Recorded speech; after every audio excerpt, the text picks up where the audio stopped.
Mis amigos, muy buenos días. Es un pequeño video para Navidad que es un poco diferente de los temas que tratamos en este canal durante todo el año.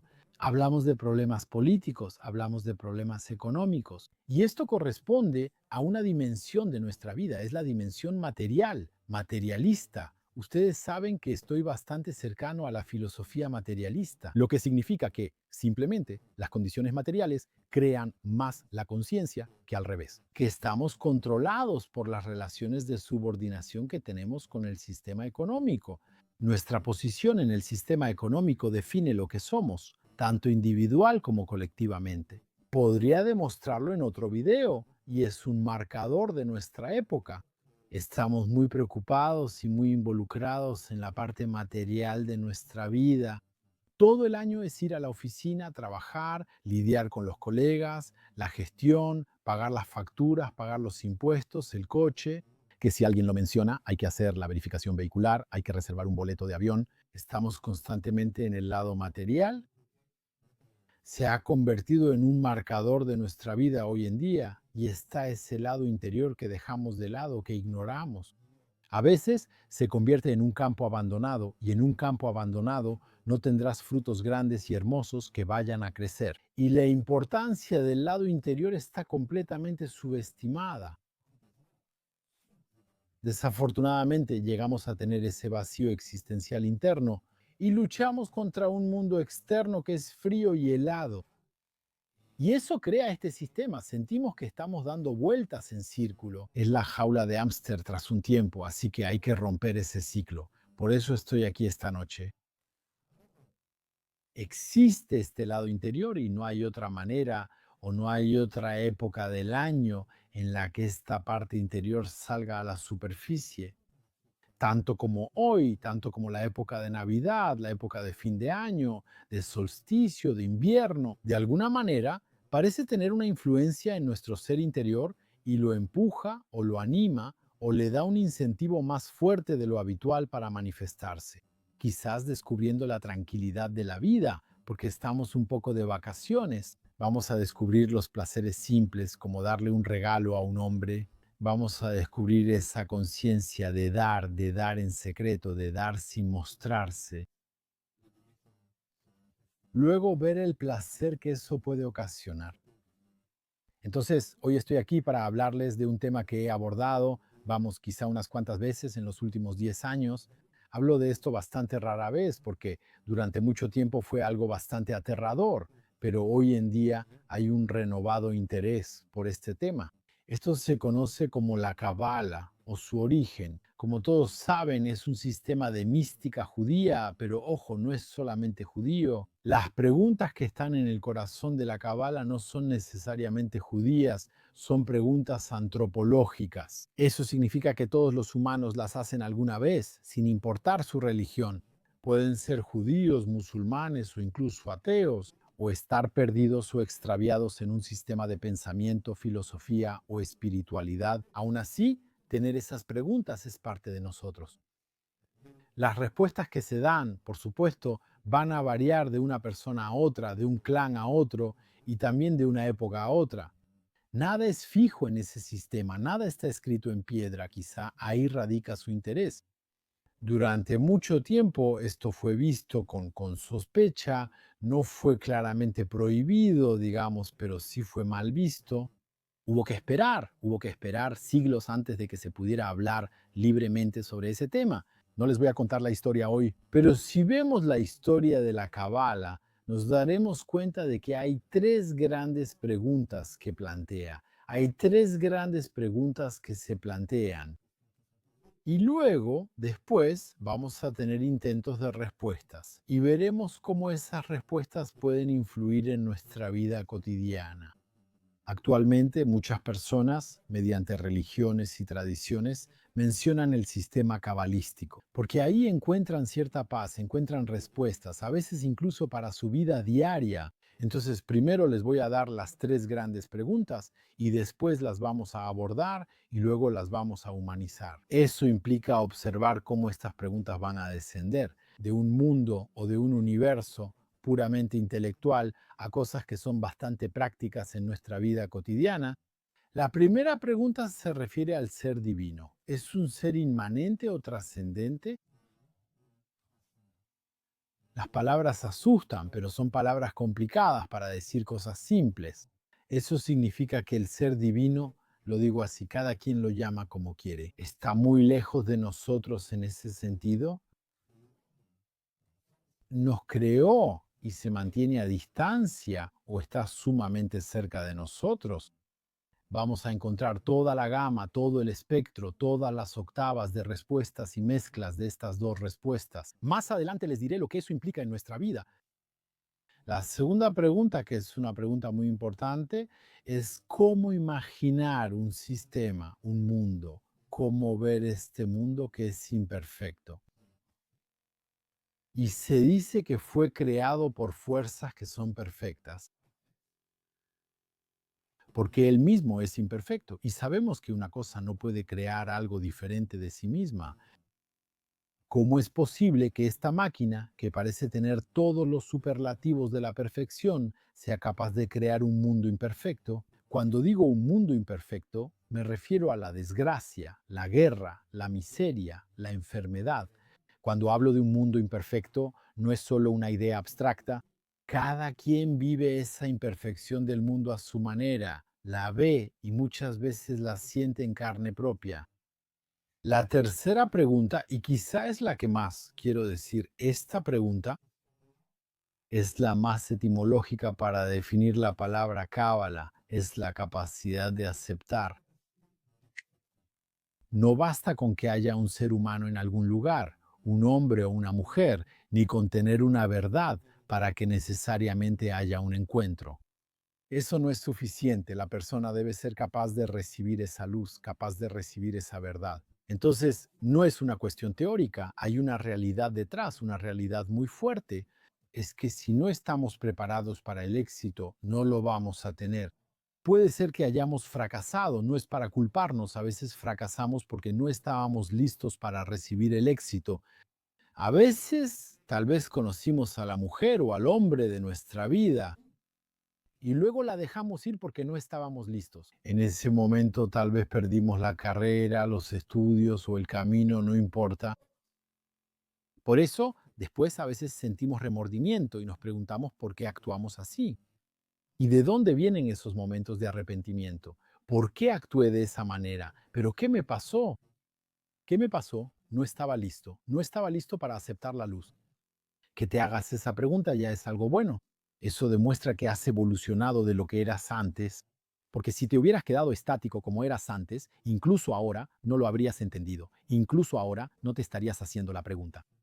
Pero el hecho de que hoy te hagas la pregunta y que te parezca incomprensible que esa persona que eras antes haya hecho eso o no lo haya hecho, bueno, de alguna manera eso te demuestra que uno puede evolucionar, que hay un camino que se ha recorrido. ¿Y por qué hay un camino que ya se ha recorrido en el pasado? Hay un camino que aún queda por recorrer en el futuro. Entonces, la tercera pregunta es la pregunta que permite cambiar la vida, que permite tener una vida que es intencional. Porque el problema cuando lo ves, yo hablo con mucha gente, ¿sabes? Hay mucha gente, vienen a consultoría, platicamos y todo eso. Y si tengo que encontrar una sola palabra que resuma todos los problemas, algo en común, no los va a resumir, no podemos resumirlos. Son problemas que son diferentes, variados, complejos, resisten a cualquier intento de resumirlos. No busco reducirlos, pero solo quiero una palabra que pueda ponerles y que se aplique a cada situación o a la mayoría de ellas.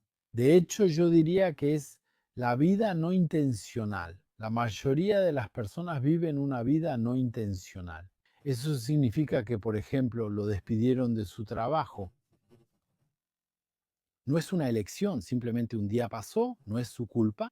Lo llamaron y le dijeron, hay un recorte, hoy van a despedir a 12 personas. Listo, gracias, adiós. Deja tu computadora y gafete. Te mandaremos un cheque con tu último sueldo, pero ya no eres parte de la empresa. No fue intencional, no es así. Él no lo eligió, pero lo tuvo que soportar después. Va a enviar los proverbiales currículums sin currículum vitae. Yo mandé currículums sin currículum vitae a todos lados. Seguro alguna compañía responderá, así que, aunque la intención es de él, fue quien escribió a la compañía. Entonces, siempre puedes defender la idea de que hay una intención, sí, pero es una intención diluida. Él envió muchos currículums ahí. Bueno, pues ya está. Se tomó 3 minutos para agregar los contactos o los datos de esa empresa en su lote de envíos y luego lo mandó. Luego le respondió y bueno, pues ya está. Poco a poco lo contrataron. No es un cambio de vida que sea intencional, también es un cambio que se sufre, es un cambio que se padece y de hecho sufrimos la vida mientras no estamos listos. Respondo la tercera pregunta primero, empezando por el final y fuera de orden. Estamos, sufrimos la vida, la controlamos o no, ¿de acuerdo? Mientras no le pongamos intención. Y eso se puede traducir en la vida cotidiana como: primero detente y haz un balance. ¿Qué hago? Hacer una auditoría, para quienes les gusta esa palabra, hacer una auditoría de su vida y tratar de ver qué hemos hecho intencionalmente, aunque no podamos controlar todo, pero qué hemos hecho intencionalmente y qué hemos sufrido. Entonces, siempre puedes tener al capitán de un barco, de un navío, sale de un lugar y quiere llegar a otro. A veces se enfrenta a vientos imprevistos, pero eso es parte de la ecuación. Pero lo que es terrible para un navío es llegar a un puerto que no eligió. Avanza sin detenerse y tras un tiempo llega y pregunta: ¿quién eres?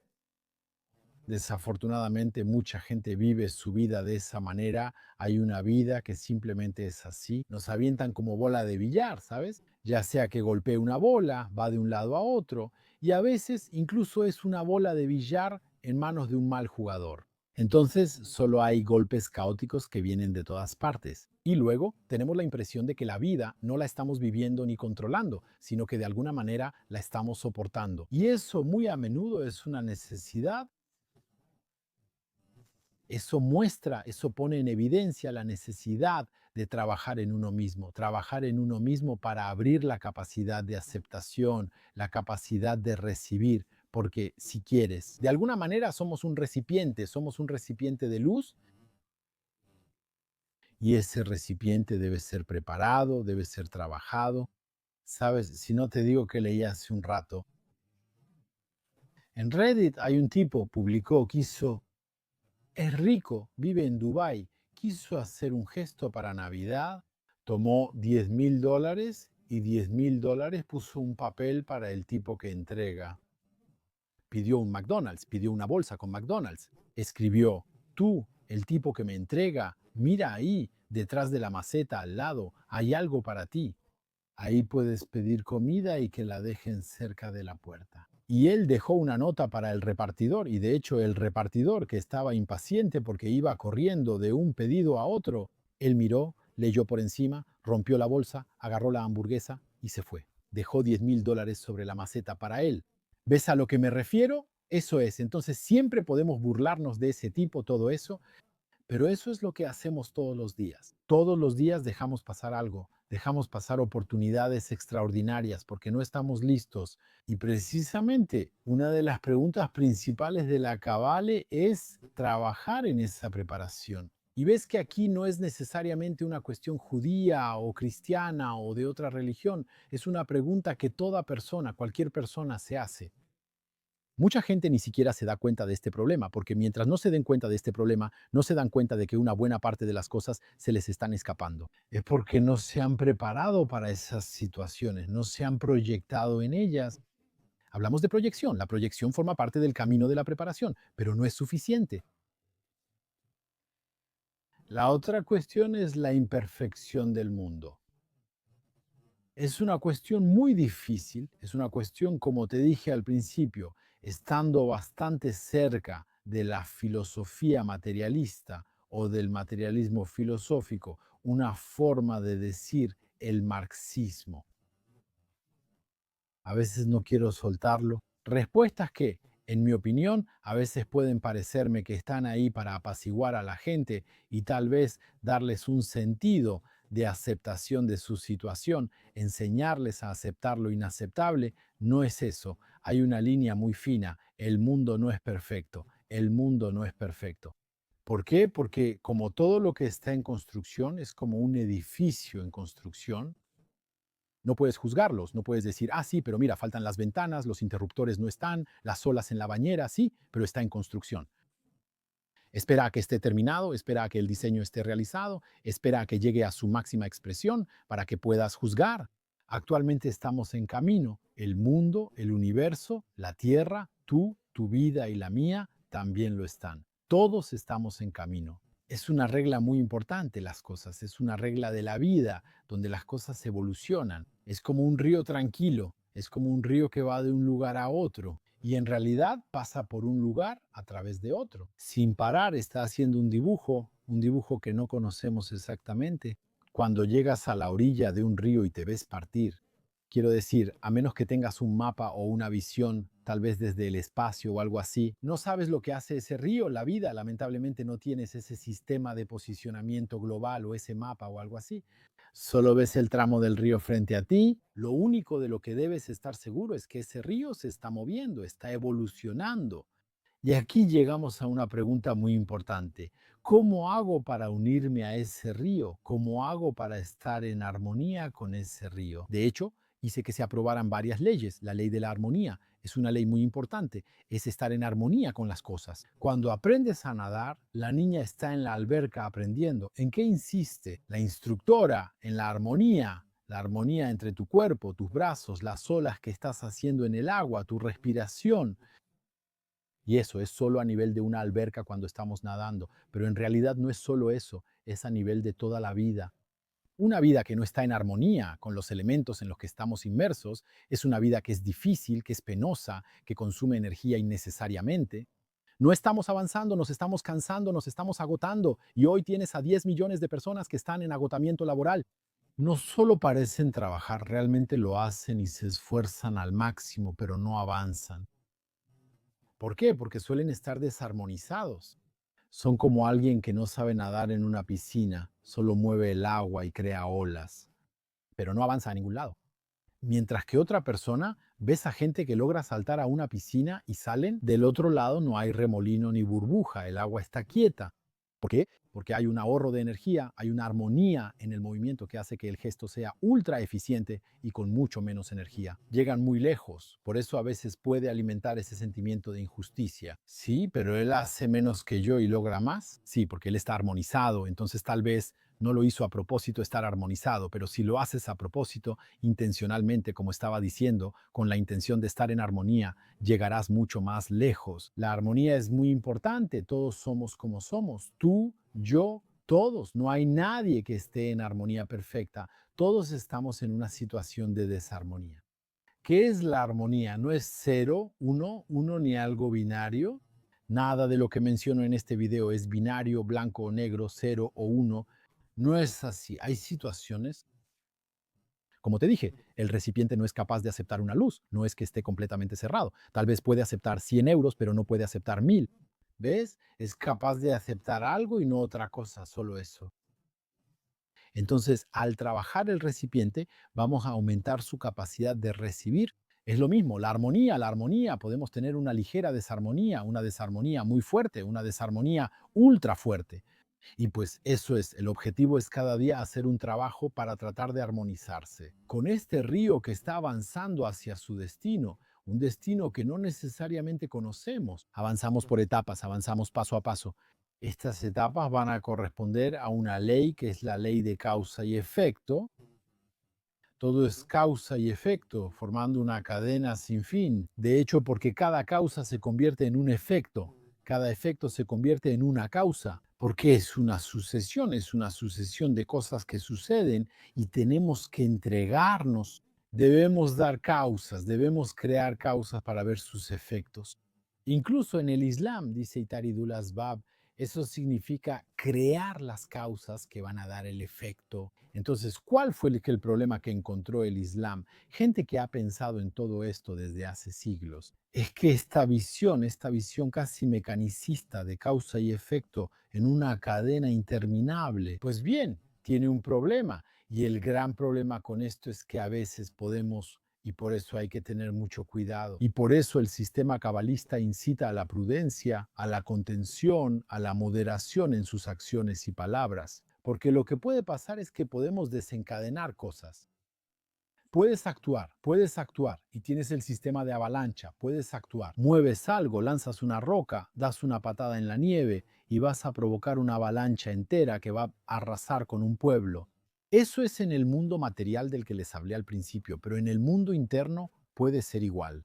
Podemos desencadenar cosas grandes con cosas pequeñas, porque hay dos problemas con las causas y los efectos. Te lo voy a decir de una vez, dos problemas terribles. Primer problema, no hay relación de tamaño. Algo pequeño puede costarte mucho y la gente dice que es injusto. No dejo de hablar de la injusticia, es injusto, pero eso es lo único que he hecho, eso es lo único que he hecho. Fue solo un pequeño momento, un instante en una vida y ese instante lo pagamos muy caro. Un desliz, un error. ¿Por qué? Porque el sistema de causa y efecto, bueno, no tiene una cláusula de proporcionalidad. Puedes hacer algo pequeño y pagar caro, y a veces sucede lo contrario. Puedes hacer una gran cosa y pagar muy poco, pero bueno, en general pagas aún más grande. El otro problema con este sistema, el otro problema, y eso ha sido identificado entre los cristianos, de hecho, entre los cristianos, usted dijo, el que ha expresado sus preocupaciones, justamente Christian Knorr von Rosenroth. Él pudo aportar preocupaciones que eran judías, pero al mismo tiempo el recipiente cristiano. Yo decía un concepto cabalístico, aunque no estoy hablando de la cábala, voy a llegar a hablar de lo cristiano. Había un recipiente que estaba listo para recibir los cuestionamientos de la manera en que estaban formulados y también listo para trabajar en las respuestas. Bueno, yo decía, en el mundo cristiano esta situación de causa y efecto ha planteado muchas preguntas, porque uno puede quedar atrapado en un círculo sin fin, sin parar nunca. Pueden encontrarnos por algo que hicimos. Podemos encontrarnos después con un efecto que a su vez se convierte en una causa, que luego se convierte en un efecto. Una causa. Estamos atrapados, cuerpo y alma, en un torbellino sin fin que nos arrastra. Y es por eso que en el cristianismo existe lo que se llama la gracia, la gracia. Si quieres otra definición, si me atrevo a dar una definición cabalística de la gracia, diría que hay una sucesión de errores. Al final, hay un error que desencadena un ciclo o una espiral de causa y efecto que es capaz de destruirte. Pero de repente hay una especie de mano que llega y que interrumpe la cadena. Es como si te dieran un comodín, el comodín es la gracia, es como si te dijeran, ok, basta, está bien, te dejamos ir, te damos otra oportunidad. Después, no hay que reactivar el sistema ni llevarlo más lejos. Entonces, ves, tenemos este mundo que está evolucionando y el mundo debe cumplir su destino. Él no nos habla de eso, no la conocemos. Y nosotros, ahí dentro, en ese mundo en movimiento, también debemos cumplir nuestros destinos individuales. Existen destinos mundiales, colectivos e individuales. Y eso crea un reto, un desafío para cada persona. Y cada persona tiene un desafío que cumplir. En ese movimiento, ¿ves algo más? Si regresamos ahí, estoy subiendo de nuevo. Estuve a punto de decir la escalera de Jacob. Empecé desde el tercer peldaño. El segundo, lo explico brevemente en este video, porque de lo que te hablo hoy ha llenado de tinta volúmenes y volúmenes, mentes extraordinarias, y a veces uno reflexiona sobre esto durante toda una vida. Solo estoy tratando de darte el gusto por esto, solo te estoy dando una pequeña perspectiva de esto. La primera pregunta es, ¿la inmanencia o la trascendencia de Dios? Entonces, sobre esa pregunta hay básicamente un triángulo, puedes imaginarlo, un triángulo. Tienes el primer árbol, bueno, la primera rama, es el Dios ultra trascendente, muy lejos de. Eso se encuentra en algunas ramas islámicas. Dios habló, por ejemplo, habló a los profetas del Islam y luego se acabó. Él habló, luego dejó de hablar. Hay personas que dicen que Dios habló, luego terminó de hablar, ya no dice nada más. Entonces, de alguna manera, si llevamos esta rama al extremo, podemos llegar a un Dios amordazado, ¿ves? Un Dios que está amordazado, sí, pero si vas más allá, no vamos a decir que está amordazado, va a ir más allá. Luego está otra rama, el Dios inmanente, el Dios cercano, y ahí vas a encontrar eso. La mejor encarnación, diría yo, y no estoy suponiendo que venga de ahí, lo vas a encontrar entre los sufíes que también son así. Hacer esas preguntas Si quieres, son preguntas humanas, no es. Estaban cerca, claro, se sentaron en el mismo círculo. Todos los musulmanes, ya sean sufíes u otros, se sentaron en el mismo círculo que los judíos. Era la misma comunidad. No hay, son comunidades cercanas que convivieron e intercambiaron intelectualmente, religiosamente y socialmente. Es una continuidad. Y de hecho, los sufíes van a insistir más en ese aspecto, aunque reconocen la trascendencia divina. Ningún sufí niega la trascendencia divina. Puedes leer todos los textos sufíes y verás que es cierto, pero al mismo tiempo trabajan sobre el aspecto inmanente, el aspecto cercano, como dicen en el Corán. Este versículo se cita mucho. Hay algunos versículos que vas a reconocer bastante fácilmente cuando escuchas a los sufíes hablar. Hay una cierta cantidad de versículos que se repiten muy seguido. Por ejemplo, el versículo relacionado con el amor, donde el profeta dice, si amaran a Alá, síganme y Él los amará. ¿Ves? Hay una especie de amor que busca ser, que busca encontrarse con el otro. Hay una especie de relación de amor que parece ser al principio unidireccional, pero después hay ese encuentro hacia el ser amado y descubrir que el amor es recíproco. Entonces es un amor que busca su reciprocidad, en realidad la reciprocidad. El cristianismo afirma que existe y es incondicional, ¿ves? Pero luego salto del cristianismo al islam. Son las mismas preocupaciones en realidad, pero solo la manera a veces en que se expresan esas preocupaciones. Pero las respuestas son algo diferentes.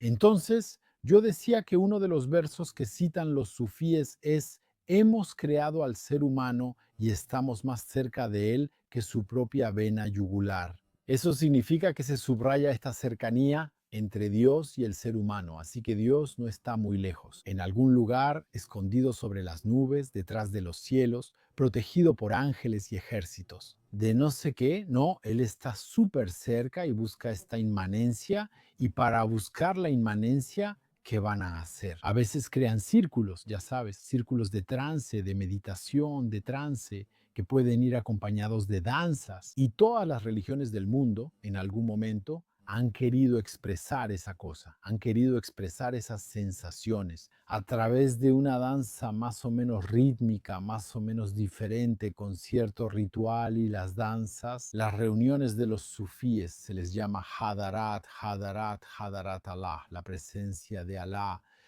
Buscan invocar la presencia divina y de hecho no es que busquen traer a Dios a su círculo. Saben que Él está ahí de todas formas, pero buscan sentirlo de alguna manera ellos mismos. Al elevarse buscan, al entrar en trance, buscan sentir la presencia divina.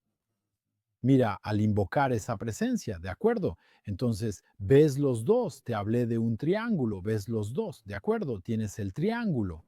Y ahí, eso es la pregunta tradicional, eso es el cuestionamiento tradicional. El cuestionamiento tradicional no es en triángulo, el cuestionamiento tradicional cabalístico es ¿y ahora o bien trascendental? ¿Y cuál es la mezcla de los dos? Siempre es cuando hablamos de filosofía, de religión, todo eso, siempre estamos en una lógica de a veces damos las cosas de manera extrema, explicamos las cosas de manera caricaturesca, pero lo que damos son los extremos del espectro. Es como si tomo un piano y toco la nota más grave y la nota más aguda. No estoy definiendo el piano con esas notas, estoy definiendo los extremos del piano, pero al mismo tiempo estoy sugiriendo. Además, cuando son dos notas, las demás son una mezcla entre esos extremos. En filosofía, espiritualidad y religión siempre existen extremos, la inmanencia absoluta y la trascendencia absoluta. Esa es la cuestión tradicional. Después, más tarde, tuvimos a Friedrich Nietzsche. ¿Quién? Él, el nihilismo que lo caracteriza, pero no quiero decir que lo caracteriza a él, sino que caracteriza nuestra época. En realidad, la filosofía no son las palabras de Sócrates o las palabras de Descartes o de Intel o Hobbes u otros, es de... Algunos filósofos han encarnado la mejor manera de expresar o de hablar.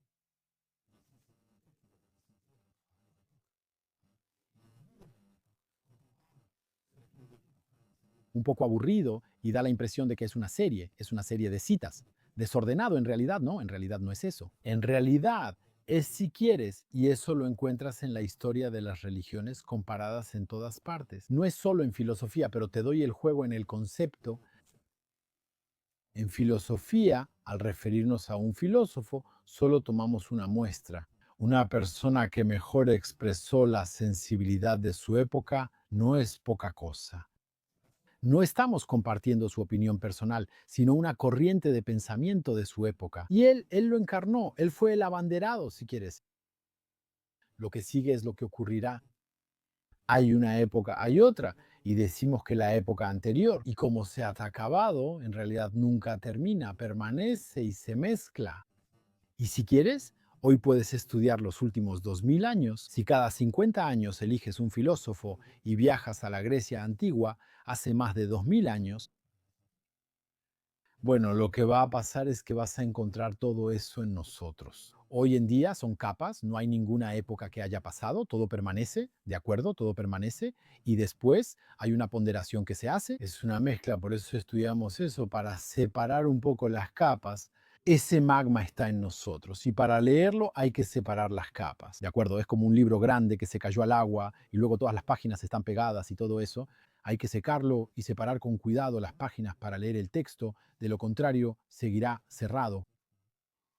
Y entonces les decía que yo decía que es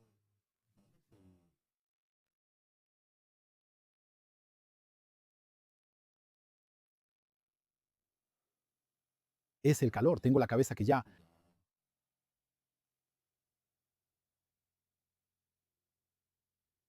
estoy pensando.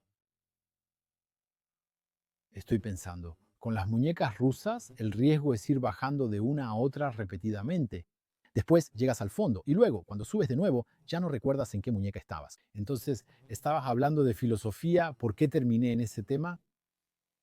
Debería comprar un teleprompter.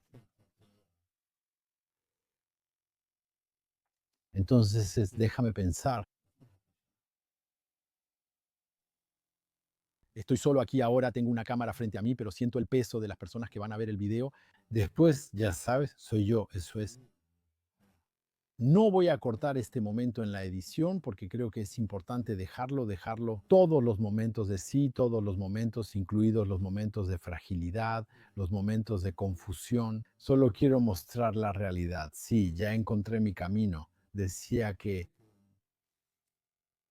el cuestionamiento tradicional era que él me anuncia contra la trascendencia y que las respuestas que dan unos y otros suelen ser una mezcla en proporciones variadas entre uno y otro de los conceptos. Quería hablar de Friedrich Nietzsche, quien justamente aportó una respuesta completamente diferente y él dijo que Dios ha muerto, simplemente que Dios nos ha abandonado. Entonces aquí no estamos ni en la inmanencia ni en la trascendencia, tampoco estamos en el Dios no existe, ni siquiera estamos ahí, está muerto, estás completamente solo. También es una manera de ver las cosas. Aunque no sea una manera cabalística, es más bien una manera nihilista, pero el nihilismo caracteriza nuestra época y lo terrible de nuestra época y del nihilismo que la acompaña es que eso crea. Por eso esta primera pregunta es importante, quizá la más teórica. De acuerdo, parece teórica, aunque las otras dos preguntas son más prácticas. Sin embargo, es muy importante. ¿Por qué? Porque uno de los grandes sentimientos destructivos hoy en día es el sentimiento de soledad. Es una soledad en varios niveles. Está la soledad personal. Hoy es Navidad, mucha gente lo siente más fuertemente, un poco difícil, porque simplemente es una época en la que hay una expectativa natural. Ver a la familia reunida, niños corriendo y abriendo regalos, eso es todo. Las personas que hoy no tienen esa suerte que tuvieron en el pasado, que ya no tienen ahora, o que tal vez nunca la han tenido realmente, hoy lo sienten más duro. De acuerdo, entonces existe esa soledad personal, pero más allá de eso puedes tener personas que en todo, que están rodeadas por, ¿sí? Tienen parejas, son hijos de familia y tienen abuelos. Todos están ahí, amigos que llegan, varios autos afuera, pero ellos siguen solos. Esa soledad es lo más difícil de romper. No la quitas con personas ni con visitas o regalos, eso no basta, es única. Es una soledad que es muy profunda y que tal vez se conecta con el sentimiento de soledad cósmica. Nosotros estamos donde estamos, un cosmos, ¿no? no somos nada ahí dentro, tal vez somos la parte consciente de ese cosmos. Si dejamos de existir colectivamente, si la humanidad deja de existir algún día porque el Sol explotó, por ejemplo, el cosmos, es como si nunca hubiera existido. En el plano primario no hay nadie, no habrá nadie que tenga mente, ningún cerebro, no habrá ninguno, ningún ojo, ni nada que lo vea, que lo sienta. Entonces puede existir o no existir. Será absolutamente equivalente desde nuestra perspectiva puramente humana, en un marco de referencia humano. En otro marco de referencia siempre podrá seguir existiendo. Pero lo que intento decir es que esa soledad que es muy profunda y que hoy en día es la soledad más destructiva, es la soledad espiritual. Es la soledad que da esa impresión de que uno está solo, no en la tierra, no en el departamento, o en la casa o en otro lugar, sino que uno es el único en este universo. Y eso puede llevar a las personas a encontrar las soluciones equivocadas. Es eso lo que a menudo lleva a la depresión, lo que a menudo lleva a los abusos de todo tipo, lo que lleva hacia una vida de tristeza, hacia una vida de infelicidad constante. Personas que se sienten mal todo el tiempo, cuando en realidad basta con tomar la lámpara en el sentido espiritual, ¿sabes? El barrio Tarot Carte, creo. Como portador de luz, entonces, basta con encontrar a ese portador de luz y explorar dentro de uno mismo los recovecos. Con esta lámpara iluminas la luz, objetos y pasajes. Veremos que no estábamos tan solos, porque ahí está y esta inmanencia de viñedos y de viñedos en su mesa. ¿Quién es esa presencia que está ahí a pesar de todo? ¿Ves? Y lo que intento decir sobre eso, y tal vez termine con esto, este pensamiento es que en el mundo hay fuerzas. Hay fuerzas que vemos y otras que no vemos. Lo que no vemos puede existir aunque no lo dudemos. A veces podemos ver los efectos de esa fuerza. Ver es si pongo una olla de agua sobre una placa eléctrica, la enciendo, el agua va a hervir, pero no veré la placa calentándose. No la voy a ver el efecto de la placa, voy a ver el agua hervir. Entonces, en la vida muchas veces es así, lo ves. Hay fuerzas y vemos los efectos.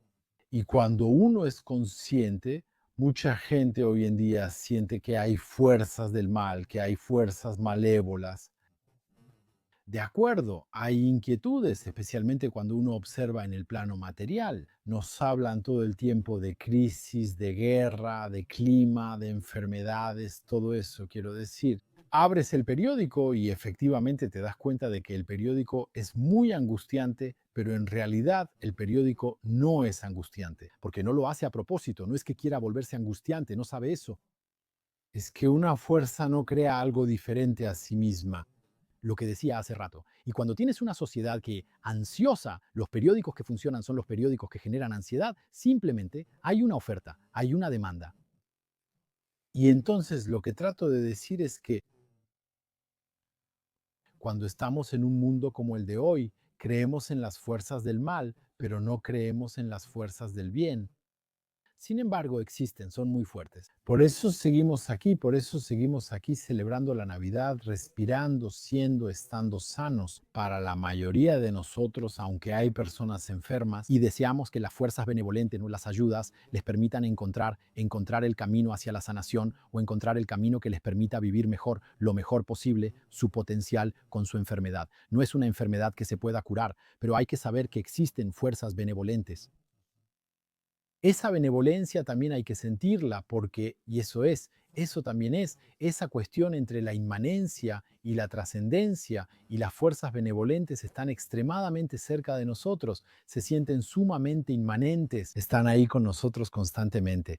Y si miramos, si observamos, decía hace un momento, debo hacer eco de lo que dije hace un momento, cuando les dije que puedes encontrar, por ejemplo, en algunas tradiciones realmente de trascendencia, te dicen que Dios habló con alguien hace 1400 años y ya terminó, así que hay pocas posibilidades de que te diga algo a ti.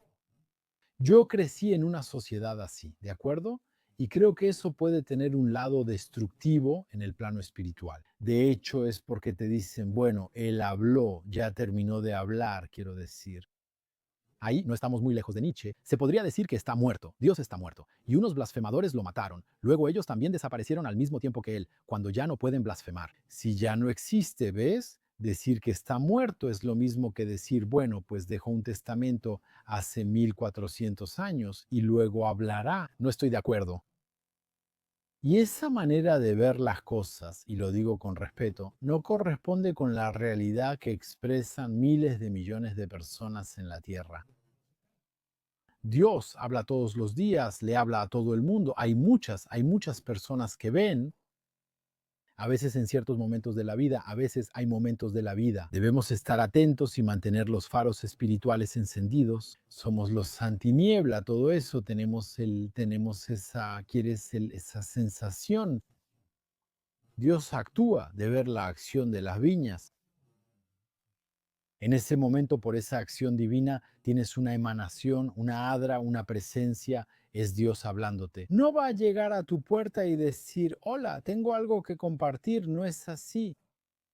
Es una palabra que se expresa a través de cosas en la vida, a través de milagros que ves en tu vida, ¿ves? Y eso no pasa. No pasó hace 1400 años, tal vez pasó hace 1400 años, pero pasa hoy, pasa esta noche, pasa mañana. ¿De acuerdo? Dios que habla con todos, no solo con personas elegidas. Al decir ven tú, te hablo solo a ti, excluyendo a los demás. No, no es así, le habla a todos, ¿ves? Y esa presencia todos pueden sentirla. Por eso quería dar un eco a lo que dije hace un momento, porque si no, si refutamos eso, si decimos, no, yo no creo en eso o yo no siento eso, pues es que ya tenemos un pie en la filosofía de Nietzsche, ya tenemos un pie. Bueno, pues ahí estamos solos y esa soledad no nos va a ayudar a avanzar.